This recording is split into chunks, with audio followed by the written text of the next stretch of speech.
আমি চলে যাব নিশ্চিত, শুধু একটা রিকোয়েস্ট, আমার ছেলেদের আমার কাছ থেকে দূরে করো না। ওদের ছাড়া আমি বাঁচতে পারবো না। ওদেরকে আমার সঙ্গে যেতে দিও, তার বদলে যেখানে সাইন করতে বলবে আমি করে দেব।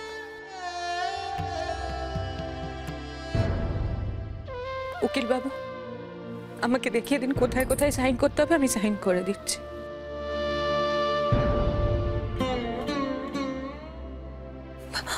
ও বদ্দি, এরকম কাজ করো না বদ্দি। তুমি তো অনেক লেখাপড়া করেছো, এত বড় একটা চাকরি করতে বদ্দার ভুল হয়ে গেছে, ক্ষমা চাইছো তো। তুমি আর এই ভুলটা করো না বদ্দি, প্লিজ। তোমায় কি বলি বলো তো বড় বৌমা, কোন মুখে বলি যে যা হয়েছে সব ভুলে যাও? আমার ছেলে তো এখন মান রাখেনি, তোমার সামনে দাঁড়াবার সাহস পাচ্ছি না, চোখে চোখে চেয়ে কথা কইবার সাহস পাচ্ছি না। দোহাই আপনার, আপনি এইভাবে বলবেন, আমার শুনতে খুব খারাপ লাগে। শশী, তুমি কেন এরকম ছেলে মানুষই করছো বলো তো? তুমি একবার আমার কথাটা বোঝার চেষ্টা করো না।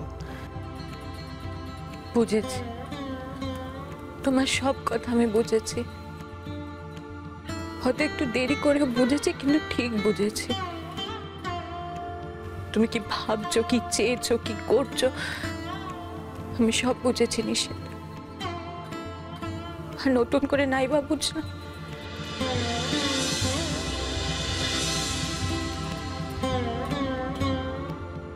তোমরা কেন এরকম করছো বলো তো?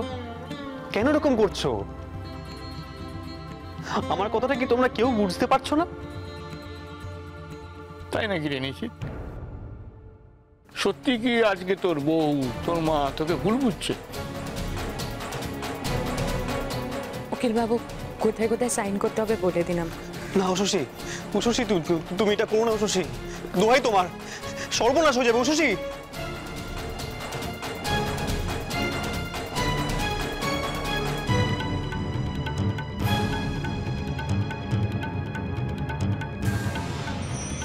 দূর বাবা, এই সময় সময়টা কোথায় গেল? মা, এই তো ছোট বৌদি। উকিলবাবু বললেন না ছোট বৌদি ফোন করে সব বলেছে? তুমি ছোট বৌদিকে শাস্তি দাও, বড়দাকে দোষ দিও না। কি ব্যাপার, কি হয়েছে? আর সকাল সকাল কি এমন মহাভারত অশুদ্ধ করলাম যে আমাকে এইভাবে টেনে আনা হলো? আমি তো শুধু নিশিতার কথা মতো কাজ করেছি, আমাকে শাস্তি পেতে হবে কেন?